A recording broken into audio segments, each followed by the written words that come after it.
Production and distribution of City Club forums on IdeaStream are made possible by the generous support of PNC and the Raskin Family Fund, with additional funding from Robert Conrad, Cleveland State University, the Chautauqua Institution, the Cleveland Clinic, and the United Black Fund of Greater Cleveland, Incorporated.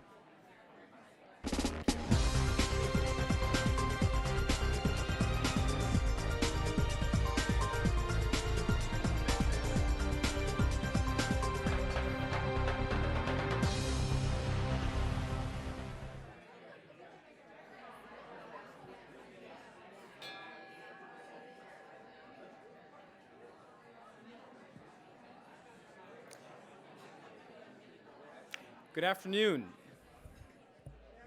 Good afternoon. Good afternoon, and welcome to the City Club of Cleveland. I'm Stephen Love, Program Officer for the Environment at the Cleveland Foundation and a proud City Club member. It's my pleasure to introduce today's speaker, the President and CEO of Smart Growth America, Calvin Gladney. For the past 6 months, the City Club and the larger Cleveland community have been engaged in conversations around the Cuyahoga River fire and its aftermath, and how it set the stage for the modern environmental movement. Today, we conclude the Igniting the Future series with a forum featuring Mr. Gladney, a nationally recognized thought leader on the equitable and sustainable revitalization of communities and the impacts and land use of climate change. In April of 2018, Mr. Gladney was named President and CEO of Smart Growth America, an organization dedicated to researching, advocating for, and leading coalitions to bring better development strategies to communities nationwide. Prior to accepting this role, he was managing partner of Mosaic Urban Partners, a real estate development and advisory services firm that advised nonprofits, cities, and elected officials on how to sustainably and equitably regenerate their communities. In 2017, Mr. Gladney was also the Urban Land Institute's Senior Visiting Fellow for Equity. Over the past 10 years, Mr. Gladney has worked on community revitalization projects in more than 25 cities and has served as a strategic advisor on projects estimated to cost over $1 billion and totaling more than 5 million square feet of planned development. Mr. Gladney holds a Bachelor of Science from Cornell University, a JD from Harvard Law School, and is a LEED accredited professional.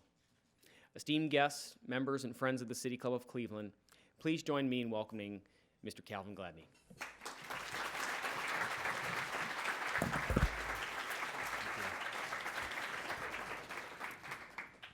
Well, thanks for that introduction. And I just want to put a plug for the first question on Q&A, which should be, what is TikTok? And I always like to add, too, like bios and who you are. And I always like to say that I got my best education growing up in public housing in Brooklyn. So you can hear the credentials, but don't let the pocket square fool you. And just again wanted to say thank you for everybody who brought me here, particularly Stephanie. I'm not sure where she is, but she keeps all the trains running on time, as everybody knows. So particular thanks to her, but to both foundations and the APA for having me here. And actually, Dan was telling me earlier that one of the creeds here is have no logs to roll. But they brought me here because I'm going to roll some logs today. And hopefully you're going to do some log rolling with me. So are you with me? Yeah. Perfect. I always like to know, you guys know a little bit about me. Just one quick question, a couple questions for the audience, just to know who's in the room. How many people here are planners? Oh, okay. Public sector folks. You work in the government. Okay, so it's a lot of public sector planners here. Okay, got it. Coffee's kicking in, I'm getting this. Okay, how many people here, strictly private sector, run a business? Okay, good. Any elected officials, so we know what to say and not say? There you go, right in front of me. There we go. Okay, we're gonna change a couple of slides just real quickly. Okay, so. Well, again, thanks for having me. Let's have this conversation here. Obviously, it's being live streamed, and you see my Twitter handle there, Smart Growth CEO, so we can have the conversation at whatever level you want to have it. So, but let's dive in. Growing smart in Cleveland. Well, built into there is the question of smart growth. And so you might not know the organization, so just wanted to give you a quick sense of who we are. And we have a North Star. This is the reason why we exist. And if we actually solve these challenges or got here, we sort of wouldn't have a reason to continue. But it's all about creating livable places, healthier people, and a sharing of prosperity when you revitalize communities. That's us in a nutshell. And we want to use these tools and principles that we call smart growth to get to those outcomes. So smart growth is just a tool. It's not the outcome. Another thing I want to say is, if you ever hear anyone say that there's such thing as equitable smart growth, tell them there's no such thing. If you're not doing smart growth in an equitable way, then you're not doing smart growth. So just want to get that little piece out of there. And we're kind of a family of companies, by the way. So you may have heard of Transportation for America, our National Completes Coalition, or some of the other teams and groups, our National Triple Bottom Line Developers Coalition called Locus. So you may have heard of members of the team and not necessarily associated with smart growth, but these other names. So, and you'll hear me drop them a little bit all along the way. So just wanted to give you that quick visual. So, fires. Now this is actually Detroit, 1967. There was riots in Detroit. It's been lots of fires. This is Washington, D.C. This was 1968, unfortunate assassination. Just learned that Bobby Kennedy came and spoke just the next day here at the Cleveland, at the City Club. So, it's hallowed halls to be here. But fires, anybody recognize that fire? Cleveland, 1969. Now, fun fact that a lot of you may know, that actually many of the pictures of the fire are not the actual fire. This is a picture of a fire on the river from 1952. The main pictures that were in Time magazine were actually not from the actual fire, because these were bigger, more interesting visuals. And so many of the pictures that you think are the fire were not actually the fire. But just a little side note, just in case, fun fact, you can, happy hour later, you can sort of, surprise your friends. So, and after the fire, lots of things have happened in Cleveland. So we're going to talk today about how to grow smart. And by the way, the opposite of smart growth is not dumb growth, by the way. So don't let anybody say that as well. But, and after the fire, lots of things happened. We'll talk about it. I know they've talked about it in other series. But also Cleveland has had some challenges when it comes to growth. And you can think about a number of metrics. So let's just talk about a couple.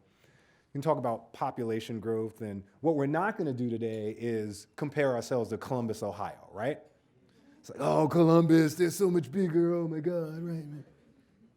But what we can do is compare ourselves to similarly sized cities and say, well, what's been happening with those cities who are really at the kind of same place in terms of size and therefore capacity and resources? And unfortunately, even when you look at these cities, and I look at these cities, and I'm a member of Believe Land, and I look at these cities and say, Tulsa's not as cool as Cleveland. Wichita, now is anybody here from Tulsa, by the way? So you look at these cities and you say, like, what's going on with Cleveland? These cities of a similar size, similar scale, Midwestern. I didn't put any of the sort of California cities or Austin or these other cities where you're like, well, they got better weather, they got all these other things. Like, these are cities that you would say, now what's the difference? And I'm going to posit to you today that some of the difference is how they grew, and one of the ways that we're going to talk about today on making you grow more smart is by being a community shareholder. That's sort of the talk. But beyond population growth, you can also look at plus 60%. So if you go back to the previous slide, not only did it say that Cleveland's population in the last sort of recent years has decreased, which we all know, but it's been decreasing essentially since 1950 and is down about 60% from the high. Down 60%. Now this says plus 60% because at the same time, you guys have just about 60% more roads and highways. So let's put those two facts together, right? We have 60% less population, but we have almost 60% more roads and highways. That's not smart growth, right? That is a recipe, and when you think about, if you think about Ohio, if you even think about the neighborhoods in Cleveland, what we've kind of done is we now have these hot spots. And I was talking to John about this yesterday, where John was explaining how different neighborhoods are the new hot spots. So then we go put a bunch of infrastructure out there, and we do a bunch of things there, and the retail goes there, but then the retail closes in the other neighborhoods. And of course, we have historically disinvested neighborhoods in Cleveland. We know what those neighborhoods are. We know typically the type of folks that live in those neighborhoods. And so a way to not grow smart is to have your transportation system continue to sprawl. Oftentimes sprawl is talked about just in terms of residential, but it's actually also the transportation system. It's the infrastructure and the negative fiscal impacts of doing that. So just wanted to point that out. And then kind of finally, and if you think about real estate and you take Cleveland in context and you think about how Cleveland has grown, I mean, if you look at single-family home prices as an example, right now, they're still at pre-recession. They're just about at pre-recession, and I'm talking 2004, not Great Recession. They're still at pre-recession levels. And so when you look at cities around the country and you say, well, how did those cities come back? It's because of what they did and where they did it. What they did and where they did it. And one of our studies, there's a, and I don't know if anyone has read this report, it's called Foot Traffic Ahead.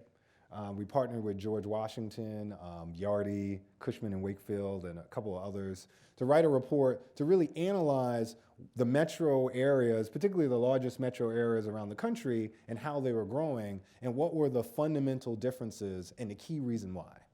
And the key reason why really got down to what we would consider a fundamental principle of smart growth, which is make sure you build where people already are and make those places walkable, livable, multimodal, and actually bring density in different types of housing stock to those places. So you want a mix of uses in those places, and you want a mix of housing stock, and you want to have infrastructure that supports pedestrians, people with different abilities, and you want some of the people who are already there, as all of the amenities are coming, as all of the good changes are happening. Some people can call that gentrification, by the way. You want the folks that were there to benefit and be able to stay. So I always like to say, it's not about being anti-gentrification, it's about being anti-displacement. It's not about anti-gentrification, it's about being I can't benefit from the things that have come. So, glad we're on the same page on that. So, now, I'm going to tell you to do 3 things today in terms of how to become a community shareholder. But I just want to talk about the concept first. So you see the word project there, but this could also be an urban plan. This could be your business. This could be, a transportation deal. So we often, when we're thinking about how to grow, we think about like this one thing, our business, our project. But actually, our project or our business or this plan sits within a larger community. And when you sit within a larger community, as opposed to just saying, well, it's about my customers, it's about the plan, it's about this particular neighborhood of the plan, what we have to do is think more holistically, think in a more interdisciplinary way, think about connections. And if you do that, and we'll talk about 3 ways how, that's when you're acting as a community stakeholder. And so that's what we're going to talk about today, how to bring smart growth and continue to grow smartly in Cleveland and greater Ohio, right? Because there's always a regional context. And let's do that by being community shareholders. So I'm going to tell you to do 3 things today. One is to think differently. Easy, right? Secondly, I'm going to tell you to assume differently. And then third, act differently. So let's kind of go through those 3 things. So first, think differently. Just a reminder slide for me, actually. But no, think differently. So first, we have a lot of planners in the room. So part of what I want us to do in terms of thinking differently and having this kind of holistic viewpoint of a community shareholder is that you say to yourself, well, is the way we tend to think about areas the right way? We tend to say, well, there's urban areas, there's the central city, there's Cleveland, or even when you're breaking it up in terms of neighborhoods, we say, oh, well, there's urban neighborhoods in Cleveland, and then there are neighborhoods that kind of feel suburban, even though they're in the city. But that dichotomy is not the most important way to think about how to grow smart in Cleveland. That dichotomy actually really isn't the true way to think about the differences. The differences are really broken down into places that are walkable urban and places that are drivable suburban. So it's the difference of the spectrum of how walkable an area is versus the need to drive. That dichotomy is the way I want you to start thinking differently. Because if you think about things in that way, then your definition of community expands. And the way you think about what you should do next and what's important and your intentionality changes. So that's just one way of thinking differently. The other thing, and I know we have some real estate folks in the room. So if you think about, even if you think about these things differently, it's like, why do I really care? Well, part of the reason you care is cash rules everything around me. Anybody get the Wu-Tang reference there? Yeah, did that. So one of the findings in our report, and one of the main findings is, it's not just nice to live in a livable, walkable, multimodal, pedestrian-oriented, pedestrian-safe area. When you think about rents, when you think about sales prices, when you think about office rents, when you think about absorption, you think about any real estate-related metric that you can fathom. Livable, walkable places do better. And not only do they do better, they've been doing better and taking over more market share forever. So that's the math. So that's another reason to think about things differently, not just because it's a good thing to do, but actually it's good business. It's good business. And these are just sort of the facts there. And when you think about premiums, and we like to focus on rent because it's an easy metric that you can compare around the country. Not only is there a rent premium when you get a livable, walkable place that's transit served and multimodal, that rent premium has been growing over time. And actually that's interesting because that's the reverse of what was happening 10, 15 years ago, right? Where everything was moving out to the suburbs. People were leaving the city. People were leaving places that were livable, walkable, and we were building things called malls. Remember malls? Anybody here been to a mall in the last month? Malls, right? Office parks. But if you think about going back to my thinking differently in the dichotomy, the difference between malls and office parks and where you see the premiums, where places are more livable, and frankly, the public health outcomes are better. The difference is, are they walkable, right? The mall you have to drive to, particularly because the location is there. It has a huge parking lot. So you oftentimes talk about walkability, and the only walkability you get at the mall is the walk in the parking garage. It's another John joke that I got from him yesterday, actually. And so one of the things we did in our report is analyze walkability and look at cities around the country and found all these premiums and these differences. And then we said, well, where are things going? Like, where is their momentum? And I know you can't see this slide, but you probably can see this arrow. That's Cleveland. Kind of meh, kind of right in the middle, right? It's like, not that walkable, not the worst, right? You're not like Tempe, you're not like Arizona, but not necessarily moving in the right direction. And so when you think about a lot of the real estate challenges, the growth challenges, the GDP challenges, the challenges on economic development and bringing businesses, I believe, and we believe, that it goes back to, are you building livable, walkable places? And are you using the current infrastructure? Are you doing more downtown? And are you taking some of that livability and that walkability and that way of thinking about things and bringing them to certain neighborhoods? And if you're not, that's where you're not getting smart growth. So, Cleveland.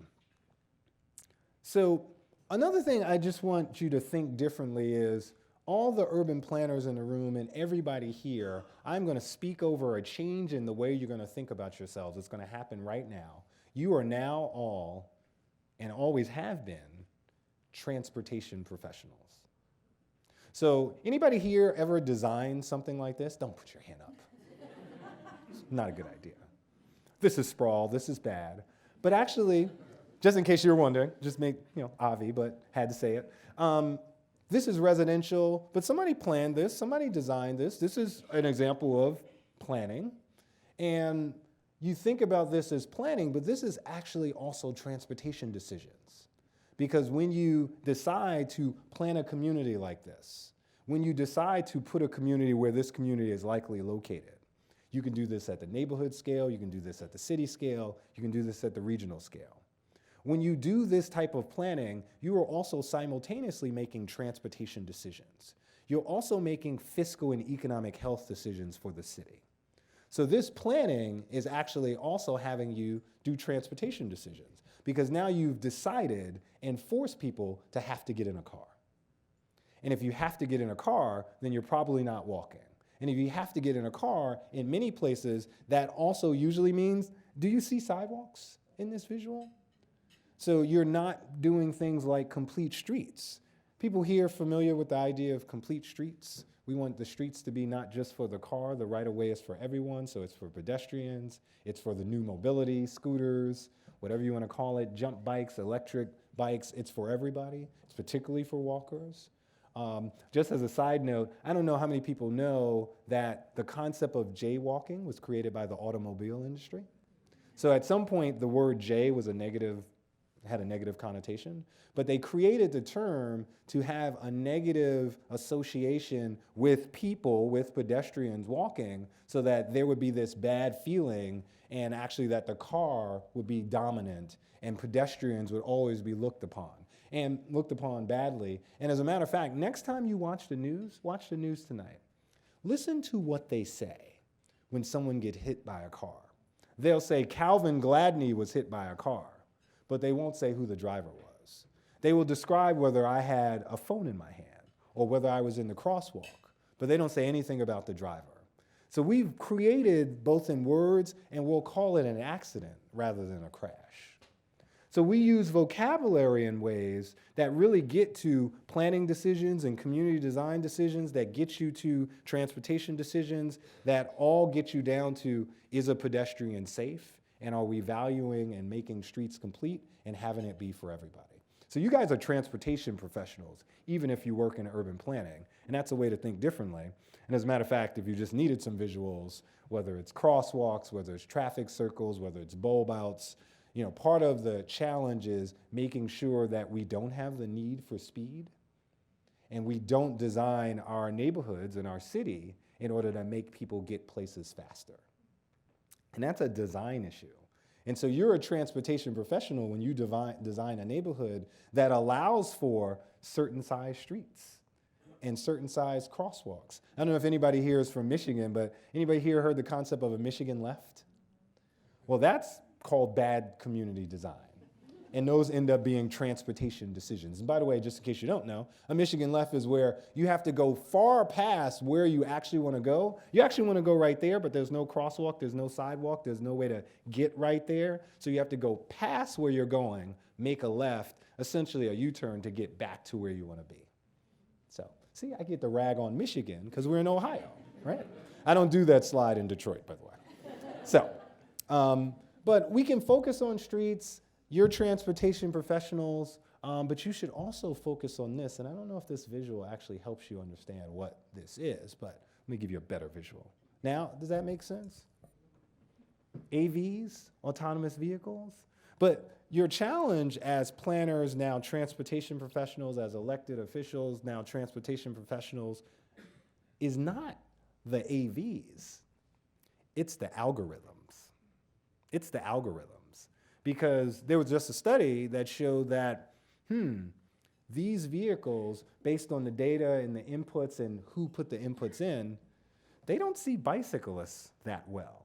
So they tend to hit bikers because they don't see them, because algorithms don't see. They take a set of data and say, well, let me approximate what I think is there, and then I will keep going or not. And right now, the algorithms, because they were usually made by folks that drive or have an auto-dominant mindset, they actually don't see bikers.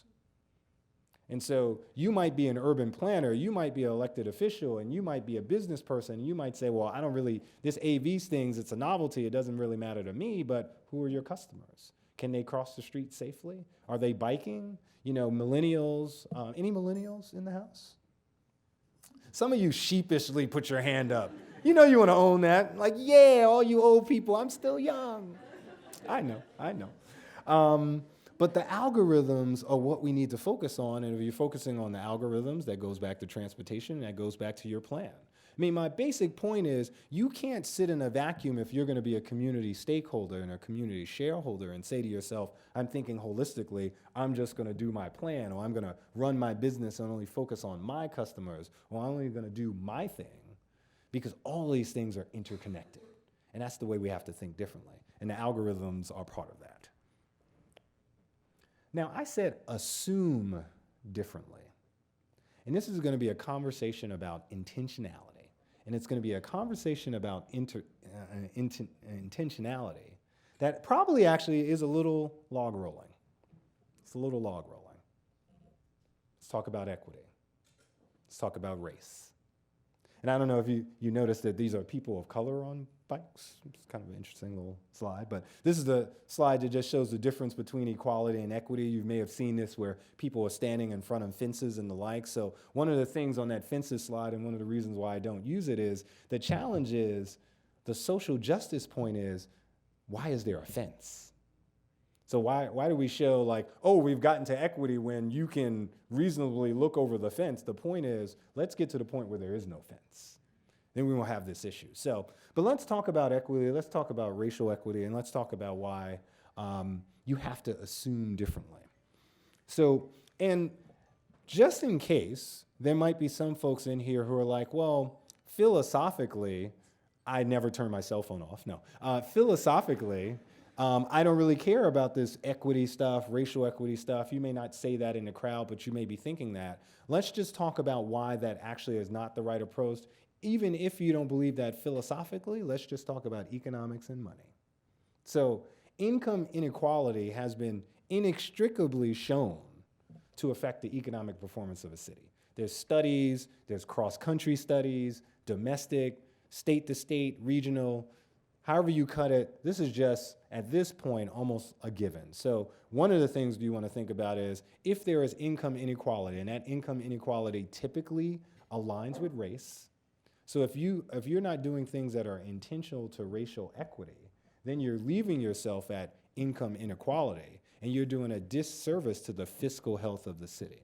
So put aside philosophy, let's just talk about economics. But we could talk about other things. We could talk about real estate. So the Urban Land Institute, I'm a trustee of ULI, said, let me go interview important real estate professionals around the country, investors, brokers, developers, institutional advisors, the whole 9 yards. And their top 20 issues, and every year they do this trends conference and put out this report. And as you can see, social inequality and income inequality always show up every year. And so these are the top minds in real estate who are saying, in terms of my ability to invest well, in terms of my ability to get my returns, to return money to their shareholders if they're a publicly traded company, inequality and issues of equity are important to them. So again, even if philosophically you're like, hey, philosophically, I don't really care about the city's GDP, but I'm a real estate guy or gal, well, this is important for real estate too. And then finally, you every once in a while, you just want to, listen to a billionaire. So this is Larry Fink from BlackRock. And BlackRock controls about $6.3 trillion assets under management is their terminology. And this is a letter that he sent a letter about a year, maybe 2 years ago, to all of the companies in which BlackRock invests. And again, $6 trillion. So these are serious companies, institutions in and of themselves that he's investing in. And he said, if you're not focused on equity, if you're not being mission driven and have a mission alignment and thinking about these things, if you're not doing that, you're likely to have subpar returns. So again, irrespective of philosophy, it's just bad economics. It's just bad investment in your city to not think about equity and not think about racial equity, because the two are always, almost always, intertwined. There's also issues of geographic equity as well that don't necessarily line up with race. So just wanted to have that probably extended sidebar, because sometimes there's a question of, well, should I even care about this stuff? So just want to disabuse folks of that thought. But the reason why I use the phraseology, let's assume differently, is I think oftentimes people think racial equity is a default option. we might think as urban planners, as placemakers, as real estate developers, if we do what we usually do and we do that well, then all boats, how many people here have heard somebody say all boats rise? Well, it turns out that all boats don't rise. And it turns out that some people don't have a boat. Some people can't swim. And so my point here is you need to assume differently. And another way to say it is racial equity is not a default option. In other words, as you think about urban planning, as you think about city policy, as you think about transportation investments, infrastructure investments, as you do what you do, unless you specifically do it with racial equity in mind, it will not happen. Not that it will end up neutral, it will not happen. So we have to assume differently. We have to assume that unless I put racial equity, not as page 37 of the urban plan, but I think about equity, somebody laughed at that. Think about equity in every page of the plan. And also when you think about equity, think about historic disinvestment in neighborhoods and say, well, even if I go do the right thing, the thing that we learned in school, we heard a speaker that said, make places livable, more walkable, transit served, and multimodal. There's a chance that if I do that without thinking about racial equity and the historic disinvestment, that I actually might exacerbate those issues. So we have to have racial equity and equity top of mind when we do what we do on an everyday basis. So there shouldn't be an equity section of the urban plan. It should be embedded, it should be obvious, it should be talked about. And actually, speaking of talked about, almost as a side note, you ever heard the phrase, if you're not at the table, you're on the table? Some of you may have heard it said, you're on the menu. It's like, yeah. It's also a question of not just are you taking into account equity? Because look, we've gone to school, we have graduate degrees, we're white-collar professionals. At some point, we need to have the folks who have lived in the neighborhoods that have been disinvested, that haven't received the same opportunities. We actually need to have them at the table because their lived experience might lead you to different answers. Now, we might, and a lot of folks here might consider themselves progressives, but just because you're progressive doesn't mean you're woke.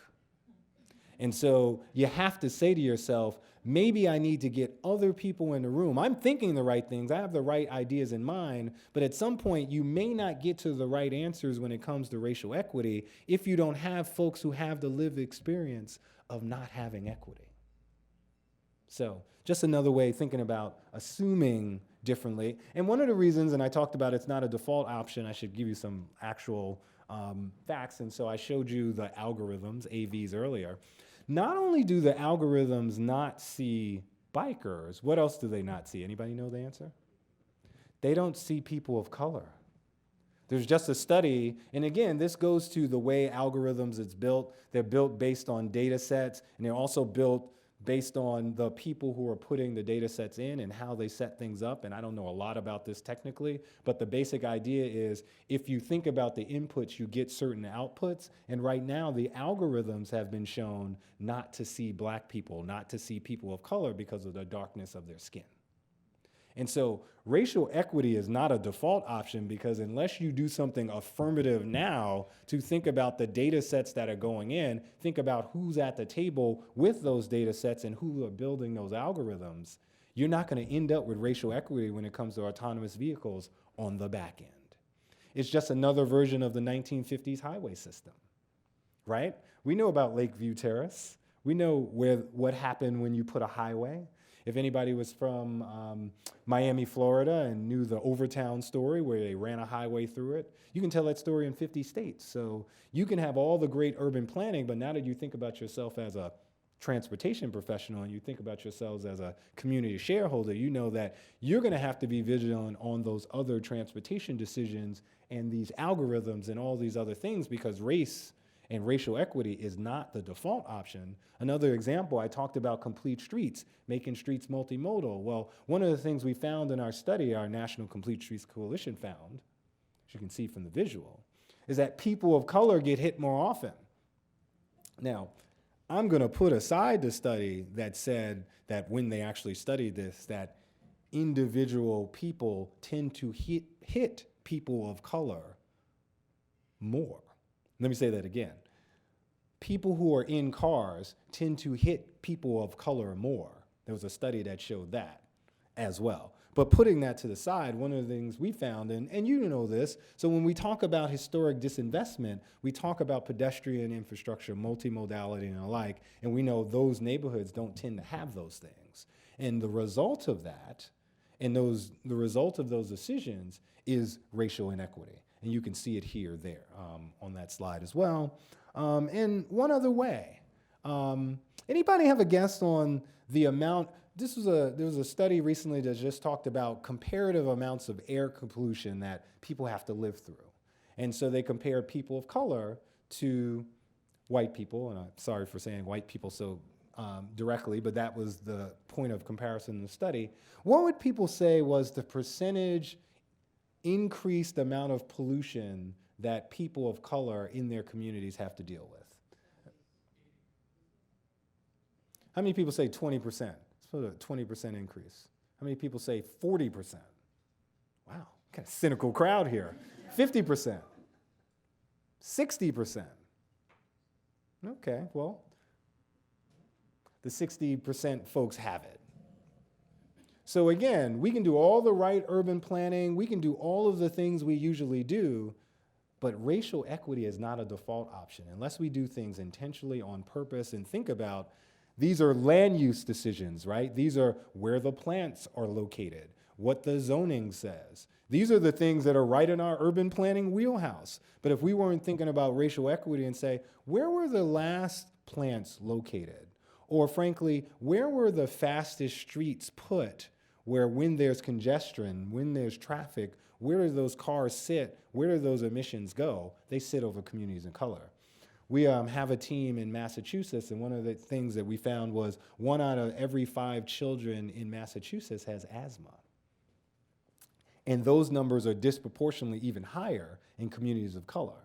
And why is that? Because of where we put the highways. But those are land use and transportation decisions. So you can't opt out, and if you're gonna be a community shareholder, whether you're an urban planner, you're a business, whatever you're doing, you have to think about these things up front, and you're gonna have to get in the transportation game because if you don't, bad things happen.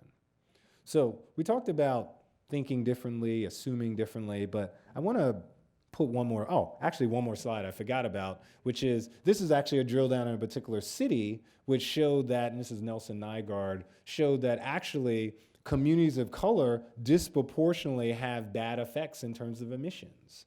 So again, this is one of those, it's a series of city level decisions, local engineers, urban planners and the like, but unless you think with intentionality about what the racial equity effects might be or inequities might be, you can end up with results like this. And this is what you see in Seattle, a city that considers themselves progressive, but maybe they're just not woke yet. So, act differently. Let's speed this up a little bit. Anybody recognize this young man? Carl Stokes, first African-American large-scale city mayor in the country. So, got to rep that. But he also acted differently when it came to things because he thought about connections. Things were connected. It's not just one thing, it's a series of things. And one of the things he did in terms of the fire is he said, this is not just a fire moment, this is a social justice moment. This is an environmental justice moment. And so we need to think not just about this fire and how we do the same things we did, how do we fix this up, but let's think about the inequities that may occur if we don't think about racial equity and social justice as we make the decisions on what to do next. So you guys already have a history of thinking about things in an interconnected way and acting differently. And I just wanted to point out that the mayor was an example of that. But these interconnections, the Green New Deal tries to say, hey, let's have a real holistic sense of how to think about, I'm gonna say it, the C word, climate change, or the double Cs. But one of the things you'll find in the Green New Deal, and my big quibble with it, and our quibble with it is, it leaves out land use. It talks about transportation. But as you guys probably know, you could electrify every vehicle in this country and it would not solve the climate change problem. And so leaving out land use is an example of not thinking about, they didn't think about themselves in the most holistic, interconnected way, which I know you guys know how to do. And that's when you think about yourselves as a community stakeholder, you bring those connections together because everything is connected. So climate change, this is a picture just from 10 days ago, I think, Hurricane Barry. This is looking over Lake Pontchartrain in New Orleans. And so put aside the words climate change, let's just think about the things we are seeing. We're seeing more heat, we're seeing more rain, more incidences of 100-year storms and 100-year floods that happen on more than a 100-year basis. And yes, I understand that it doesn't literally mean 100 years, just in case somebody wants to ask me that in Q&A, we can go on that. If you're a transportation professional, if you're an urban planner that has all these transportation effects, then you need to think about climate change because what you're doing directly affects climate change. So when you think about your community design and you force people to drive, and you're not building out complete streets and giving people the chance to walk, not figuring out those first mile, last mile solutions, what you're doing is creating the conditions that lead to more emissions, that lead to more greenhouse gases, which lead to climate change. And whether you call that term or not, that lead to all the negative effects that we're seeing. And so you have to think about these things. They're all connected. Going back to Seattle again, 50% of all the emissions in the city come from passenger transportation. But if you also look at this slide, 18% plus 14% commercial and residential buildings are also the emitters. So as we're doing our urban plans and we're thinking about buildings, I know I have at least one architect in the room, we also have to think, what are we doing and are we doing the types of things that might work for the way we think about architecture or urban planning, but when we think about ourselves as community stakeholders and we say our community isn't just the adjacent neighborhood, but it should be an adjacent neighborhood, by the way. So if you're an institution, a hospital, an educational system, if you're just doing a big project or you're thinking about transportation, that adjacent neighborhood should be considered one of your stakeholders. But also your community is the world. So when you're doing what you do, think about whether there are climate change effects if you just do it the same way. It's all connected. And you guys know this because you were able to leverage this moment of the fire, which I know you've talked through during the series, to protest and push new laws and change things. Even though I just heard your state just passed a law just yesterday that tried to undo some of these things. But put that aside, you know how to do this, Cleveland, and we know how to leverage moments and think about these issues and say they're all interconnected. So I can't just fight on affordable housing, or I just can't fight on whether I got the right plan. They're all interconnected, they all go together, and the way to grow is to think about those things all together. We call that smart growth. So we could say to ourselves, hey, I'm just gonna close my eyes, cover my ears, and not say anything about all these other issues, these issues where I'm not a subject matter expert, I'm just a business person, I'm just a planner, you're not. You're community stakeholders. So even if you're an urban planner, you're now a transportation professional who thinks of themselves as a community stakeholder. You already know how to do this, Cleveland, because you've done it. And so you took the fire, not only did you push a whole environmental movement around the country through your efforts, you were able to say, and I took these pictures yesterday, let's think about what we can do on the river differently.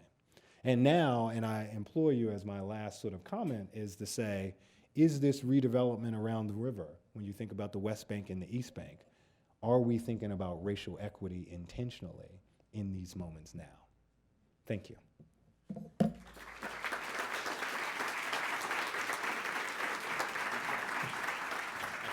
I'm just going to take 2 seconds here. I'm Dan Moulthrop, Chief Executive here at the City Club, and today we're enjoying a forum with Calvin Gladney, President and CEO of Smart Growth America. We're about to begin the audience Q&A, and we welcome questions from all of you, City Club members, guests, students, and those of you joining us via our live stream. If you'd like to tweet a question, please tweet it at the City Club, and our staff will work it into the program. Holding our microphones today are City Club interns Remy Orsanya and Sophia Brewer-Thompson. May we have our first question, please? Twitter first. Okay. How can we make transportation better for lower income people and families? When we talk about mobility, the conversation usually sounds like making transportation easier but rarely accessible for everyone in the first place. For example, Public Square moved bus routes that go to destinations within the city away to other more obscure locations? It's a great question. One of the big challenges on our transportation investments is what are the evaluation metrics we use in order to make the decisions on where to put a new bus route or what corridor to choose. And a lot of those metrics really relate to a concept called level of service, or they relate to rush hour, or they relate to how fast I can get folks from the suburbs back to the suburbs. And so one of the biggest things we can do is change the way we evaluate our transportation decisions and think about equity, racial equity, low wealth communities in the conversation. And so as an example, if you think about level of service and a transportation agency is saying, well, there's not that many people out there, then we won't send a bus out there, then that's not a good answer for those low wealth communities that need that not just as a way to kind of get downtown and go to the great events that are downtown, go to the happy hour, but they need to get it to and fro to work. So we like to get away from level of service, get away from just headways, and think about what we call destination access, and to think about our transportation and our mobility options in the context of what do they allow me to access? Do they get me to where the jobs are? Do they get me to where the services are? Do they get me to where the amenities are? And not just me, but the communities that have historically suffered from disinvestment. Let's think about whether those communities, if we do what we would otherwise do, would we actually exacerbate problems there? So the big point of it, I think, is 2 points. One is, have we used a metric that takes into account low wealth communities when we're making the decisions? And then secondly, as I said earlier, are they at the table when the decisions are made? Cleveland has some spectacular inner ring suburbs. Yes. And Cleveland Heights is one that I'm very fond of. It has struggled for years with housing code enforcement issues because to be aggressive about housing code enforcement may be exactly what's required for that city to do well in the long term. But in the short term, it can have a disproportionately harsh effect on lower socioeconomic residents, and probably for at least some of the cities, these are dominantly minority populations. What should you do? I'm glad the easy questions come early. We believe in enforcing laws. So there's a baseline of the rules are the rules. The question is, are we taking into account the history of investment, the history of resources, the history of education, and the history of empowerment or frankly disempowerment when it comes to certain communities? And so I would say we might have laws on the books. Well, one, and I don't know if folks read either The Color of Law, and if you haven't, you should read it, or there's a book focused on Milwaukee called Evicted. And both of these talk about really the idea that you can have enforcement of reasonable laws on the book that is embedded in your question have disproportionate effect on certain communities. But one, there still ends up being some racial bias in those enforcement actions. So disproportionate enforcement in certain communities still happens. So let's first eradicate that. But even if that was a baseline and we say those are applied fairly without any racial bias, but it still disproportionately affects the community, then let's do it as a process, right? So let's say first, let's educate all of the residents in this neighborhood of the baseline, what the rules are. And frankly, not just what the rules are, but why we have those rules. And here are the public health effects. And here are all the good reasons we have those rules. And then we say, we're coming. You now know what the rules are. You understand why we have these rules. And within this period of time, we're actually going to start enforcing these rules. But we're also going to say one other thing.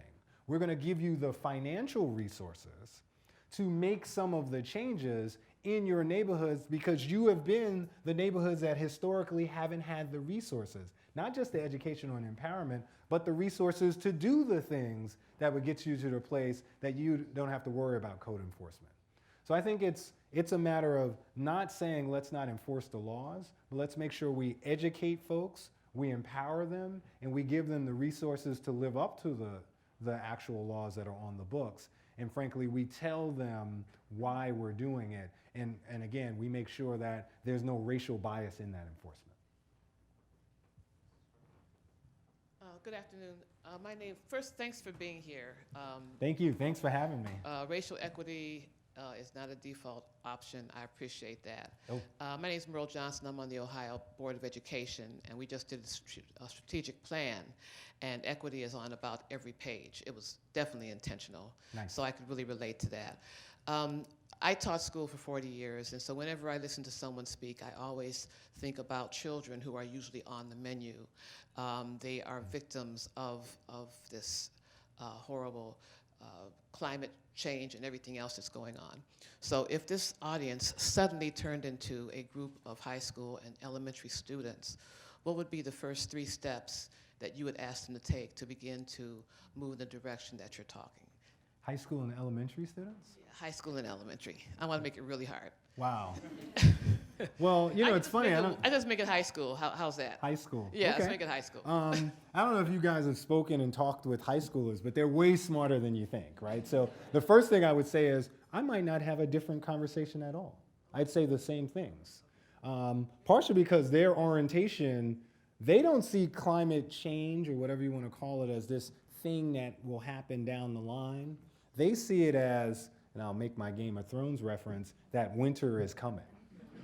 Right? So I don't have to do a bunch of slides to convince them that there is a series of issues, whether you call it climate change or not, and that we need to do some things differently. I mean, they're the ones that are ordering oat milk cappuccinos.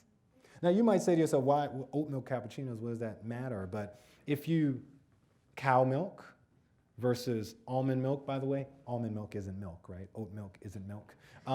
But how much water, we talked about water earlier, how much water and other environmental resources are used just to drink milk, cow's milk, it's disproportionately less, and the lowest amount is if you harvest oats. So one of the things I would say is, okay, don't get too angry or sad or disillusioned when you think about the big picture of climate change, this existential threat. It might overwhelm you and you don't know what to do. So the second thing I would say is think about your individual. What are the individual things you can do on a daily basis? What are the individual things you can do that incrementally each individual personal decision you make on a daily basis does something for climate change, does something about equity? Are you reading things and asking yourself, do you interact with folks that have a different lived experience? So those would be my 3. 1, I probably wouldn't have a different conversation, so I'd have this conversation. 2, I'd say, what are you doing incrementally on a daily basis at your level with your resources to make the changes that you see are necessary? And then 3rd, are you interacting with folks with a different lived experience, whether that's race, wealth, or education? Because that's the only way that you're going to have the diversity of thought to make a lot of the changes and make the collaborations that you need.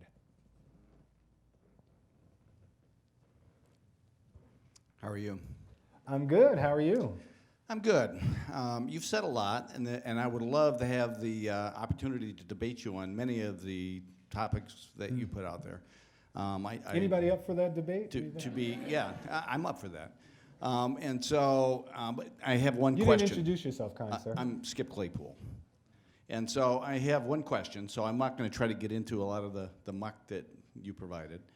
But let me just ask you this. I'm a little bit older than you are. You're very bright, very articulate. I've really enjoyed your talk. However, I've lived a few more years. I've seen a global ice age predicted, didn't come. I've seen a crisis of population come, didn't happen. I'm hearing now global climate change. Yeah, not so much. People are having to back off of that. It's really not what people think it is. And by the way, if you think we can impact the climate, you got to really do a reality check. But that said, here's a question for you. So at one time, and I have some planning experience, and I'm on a county planning board. At one time, we think we people are really smart and we know the right answers. At one time, the right answers was to take the downtown city areas and make them a mall, walkable community, if you will. And it didn't work. And so a lot of cities are undoing that because it didn't work. Akron thought putting interstates downtown into the area would be a great idea. Now they're having done to do that.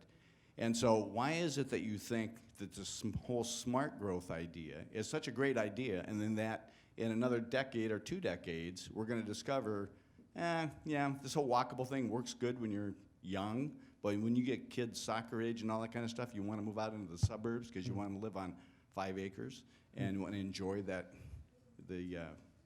a different lifestyle. So why do you think this is so smart? Thanks for the question.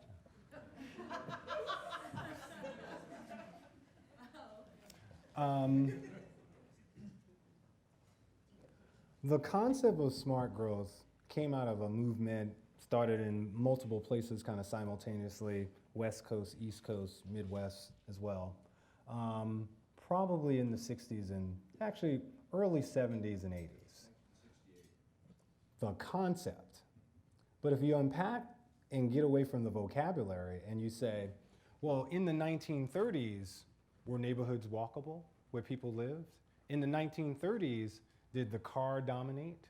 In the 1930s and 20s, in 1910, was there density? Did people live where infrastructure is? Were people served by multiple ways to get around? These are sort of the embedded concepts we have in what we are now calling smart growth. But they're not new ideas. So we don't feel that smart. We're actually saying, let's go back to the future. And let's think about all of the things that we've changed because we've created an automobile-dominated industry and community, both by law, by infrastructure, and by fiscal choices. And let's do the things that can change how we live and how we get around in a way that changes both these equity issues, but also fixes some of the problems that we started by not doing the things that we didn't call smart growth, but was just the way we lived. Main Street. The idea of Main Street in small towns, those are ideas, these are not new ideas, these are old ideas. So we don't necessarily think that we're particularly smart. We actually think that if you go back in history and look at what worked and the public health benefits of having a certain way to live and people not living on 5 acres, because also when you look back at the history, you have to say, well, people lived on 5 acres when there was not as many people. So, we have to say to ourselves for real, like, what is the reality of with this amount of people and these amount of changes in our environment, whatever we want to call them, and whether we believe there'll be existential crisis, whether the world ends or we just see consistent bad weather, more flooding, more heat, and more of these other effects, even if the world doesn't end, that's going to dramatically change how we have to live. So I don't know that we necessarily feel like we're that much smarter. We're just trying to take what we learned from history and apply it to the realities of today and in the future.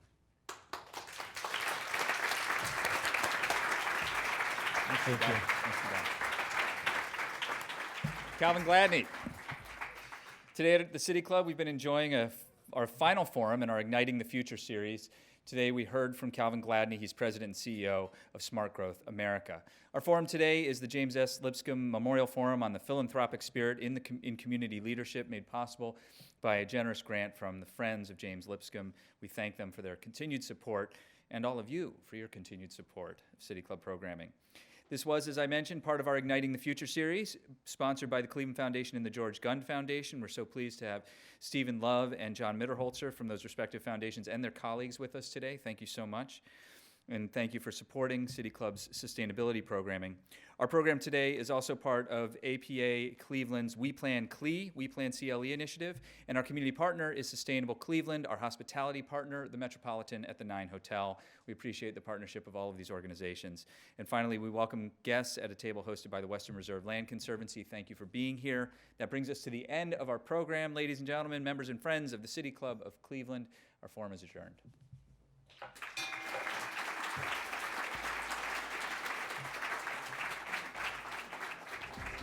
For information on upcoming speakers or for podcasts of the City Club, go to cityclub.org.